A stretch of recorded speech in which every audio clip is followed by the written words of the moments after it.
natin, hindi ko alam kung sino yun. Basta Von, shoutout po sa iyo. Pa-shoutout daw po sa kasama naming si Ate Gogo. Sana mag-asawa ka na. Ayun, ate, go, go, go. Mag-asawa ka na raw po. Shoutout daw po kay Laika Senina na maganda or guwapa. Ayun. Pa-shoutout kay Jamboy Esmeralda. Jamboy Esmeralda vlog niya. Pwede rin daw po pa-follow. Ayun, you may check the official Facebook page of our vloggers. At syempre, no, nagpapasalamat rin kami sa ating mga local vloggers dyan. Kasi po, dahil sa inyo ay talagang buhay na buhay ang ating social media magmula pa nung day 1 ng ating Hinugyo Festival. Oy, announcement lang, kung gusto nyo pa pong swertehin ngayong gabi, ay minalas kayo. Kaka-cut off lang po ng ating raffle registration. Okay?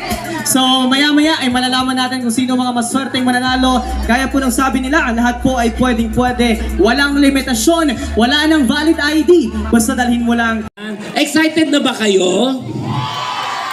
Gusto na ba ninyo makita si Mark Heras?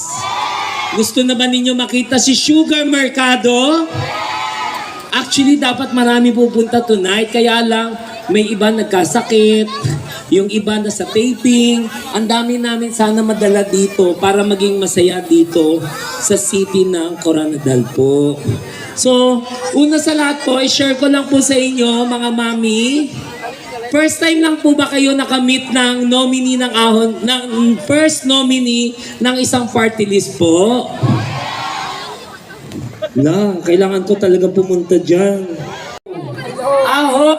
Mahirap! Ay, nawawala po. Nawawala.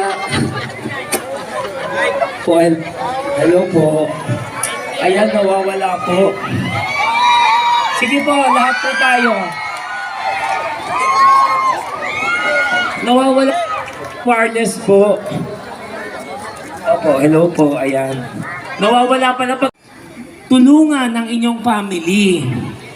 Yung emergency funds, makakatabi po kayo ng emergency funds. Yung pera ninyo ng sobra na kung saan nyo ilalaan para gamitin nyo pang araw-araw para sa inyong pamilya. Yung extra money na pwede nyo i-invest. Ngayon, mamimili ako ng first 30. Okay?